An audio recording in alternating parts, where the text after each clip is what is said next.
Homeland Security Fund should be allocated on the basis of threat analysis and risk. Any other formula, for example, by population, defies logic and makes a mockery of the country's counterterrorism efforts. New York City has been targeted, let me remind you, 4 times by terrorists, and the federal government cannot ignore our symbolic value. Recent history and common sense as it works to increase homeland security.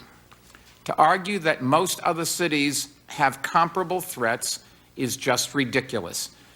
New York City, to put it in perspective, is estimated to receive between $8 and $11 million out of the $560 million from the last Homeland Security distribution. At some point, politics has to give way to reality. If we distributed monies to the military this way, our troops in Iraq would have bows and arrows to fight with. Spending dedicated to counterterrorism grew, however, even as overall resources on intelligence declined. Former National Security Advisor Sam Berger noted for the record that working with Congress, the Clinton administration, more than doubled the counterterrorism budget from 1995 to 2000 during a time of budget stringency. With a 350% increase in the FBI's counterterrorism funds and, although classified, substantial increases in CIA's counterterrorism resources.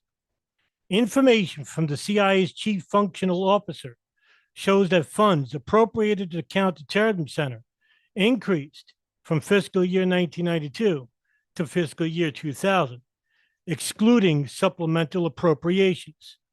Former FBI Director Louis Freeh testified that the number of special agents and support positions dedicated to terrorism more than doubled from 1993 to 1999.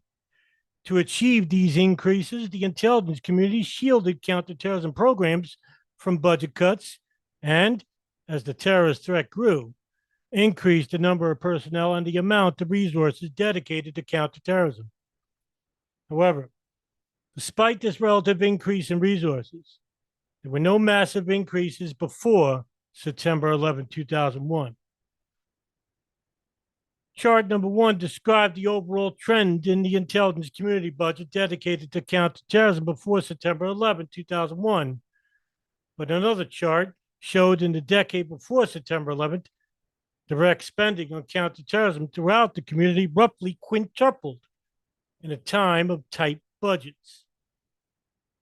Other charts would compare the amounts that the president requested of Congress for CIA, NSA, and the FBI within the amounts, including supplemental appropriations that were eventually appropriated. Agency leaders testified that their requests for resources were sometimes not satisfied, even though Congress appropriated as much or more than the president requested. This is because OMB often reduces agency requests before transmitting them to Congress. As mentioned earlier, the White House denied the Joint Inquiry access to pre-decisional budget data about what was asked of the White House and what was transmitted to Congress. Thus, the Joint Inquiry was not able to obtain the information for the intelligence community agencies, apart from FBI data available to the Senate Intelligence Committee.